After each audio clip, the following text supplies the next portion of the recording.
part is that the Oman Award is usually given only to heads of state, and for the first time it has been awarded to a head of government, Prime Minister Modi. Earlier award winners of the Oman Award were Queen Elizabeth II, Nelson Mandela, Emperor Akito of Japan, King Abdullah II of Jordan, Queen Maxima of Netherlands, and similar heads of state. He is the first head of government to be conferred this honor, which is a matter of pride for all of us and every countryman, every Indian. Interestingly, the engagements and receptions, a lot of which you are all very aware, through these 3-country trip were truly outstanding. Out of the box reception, engagements were deep and very, very personal. And one must remember that the King of Jordan is the 27th descendant of Prophet Muhammad. And the reception that Prime Minister Modi got by the 27th descendant of Prophet Muhammad during his visit to Jordan reflects his growing popularity, the growing acceptance, love and affection and respect that Prime Minister Modi receives from all the countries who follow the faith. And I think this clearly shows that Prime Minister Modi has emerged as the tallest leader of the global south, who is looking up to his leadership in the years to come to take care of their interests, to take care of the people who live in the global south countries. Incidentally, even in Ethiopia, the Honorable PM is the first head of state to get the award.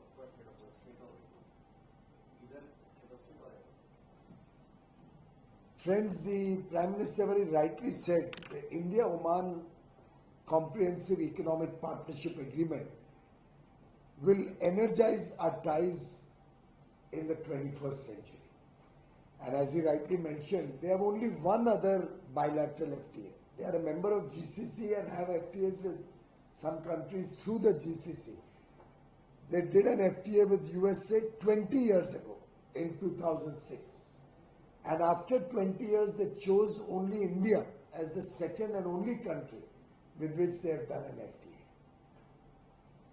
You may remember, just to jog your memory a little bit, UAE, the first ever bilateral FTA was with India. Before that, they had never done a bilateral FTA. And they wanted to be sure that India will be the first with which UAE does it, demonstrating the importance that the Gulf region is placing on the India relationship. I must also share with you that this is the 6th FTA, as he mentioned, but all of them are with developed countries. Whether it's Mauritius, with whom we, under Prime Minister Modi, we've done 6 FTAs.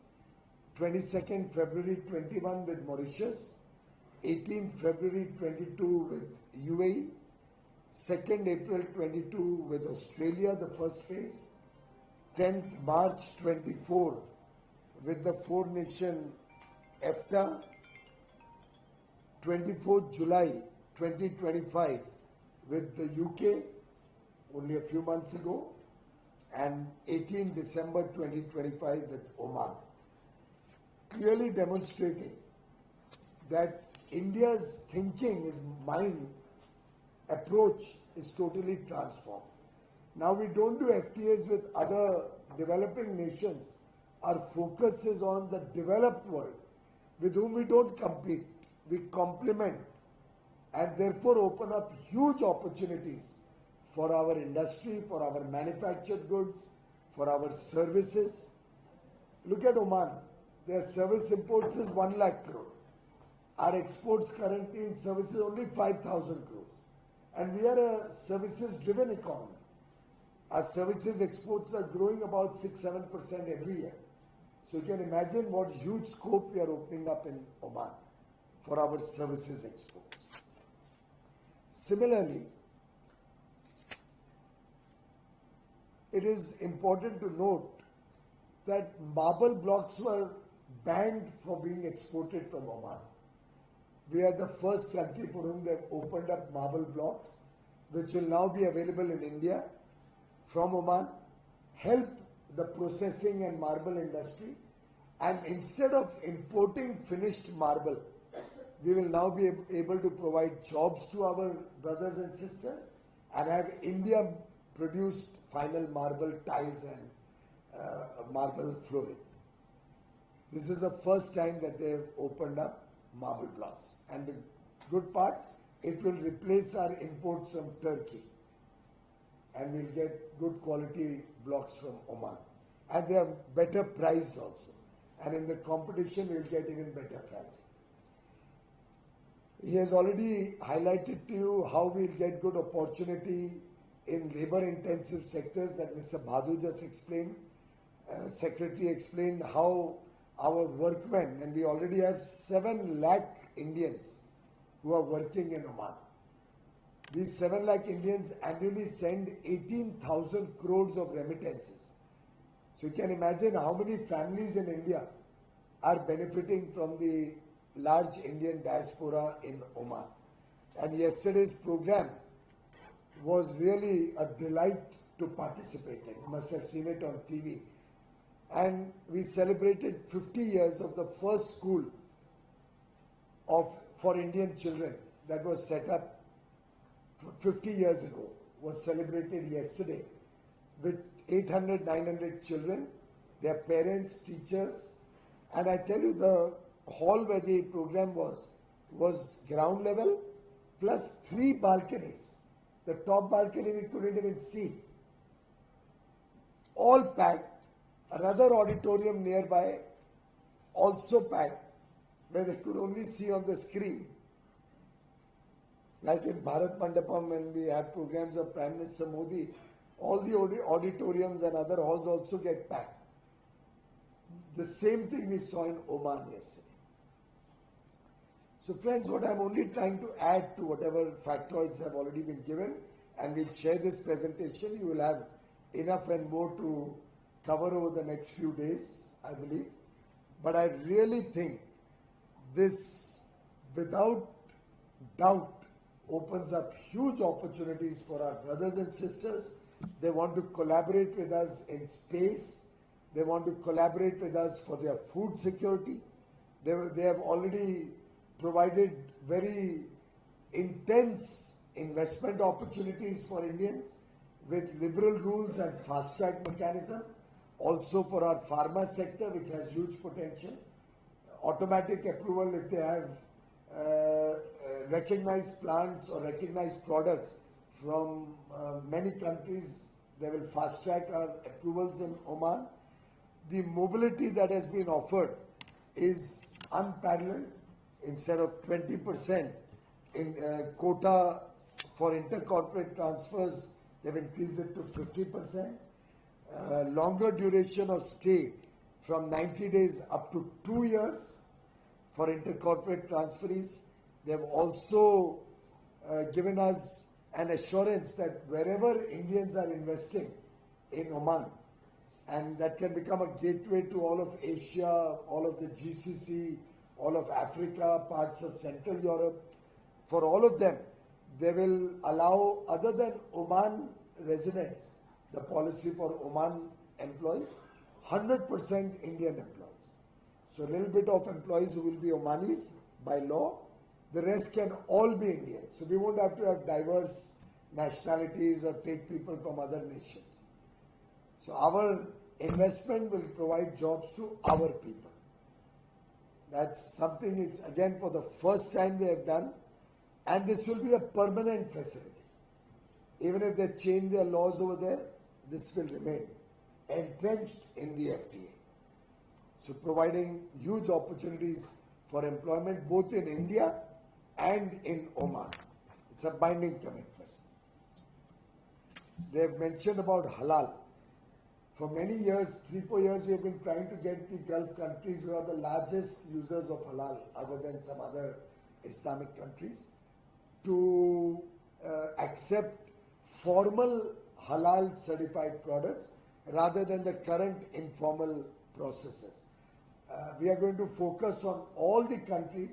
We are going to engage with all 55 countries on a mission mode wherever halal certification is largely required, and we are going to insist that only formally approved halal certification should be accepted, because that is a proper process driven halal certification, and we want to make sure that their religious sentiments are respected through a formal and official halal certification process rather than the irregular processes that have prevailed for many decades in this country.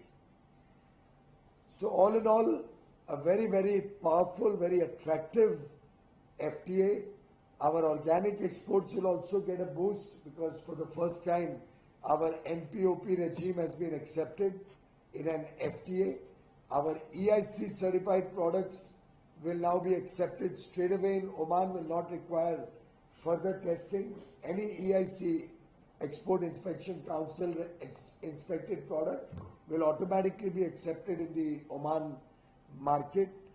So many, many good first time achievements.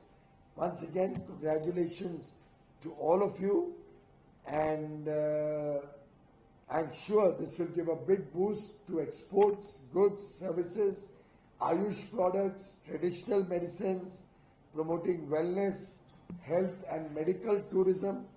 It will involve a lot of opportunities for our education and hospitals, health sector to open up in Oman and provide jobs to Indian nurses, Indian technicians, Indian doctors. There's a lot of MRAs for cooperation in standards and conformity assessment. This CEPA reinforces our commitment to inclusive growth. It opens the doors for greater international trade, and it will benefit India's farmers, India's artisans, India's workers, while safeguarding the interests of our MSMEs and farmers and dairy. Thank you very much. Thank you very much, sir. Let him moderate it. Can you introduce yourself and just keep to the topic for the day, please? So my name is Umesh Kulge. I work for ADP Mata. My question is only that the formal process for the halal certification, has it been authorized by the government, or is there going to be any authority or any independent body which is going to carry out the regular certifications of halal? Formal certification under halal for export purposes has already been notified by the government in April of 2022.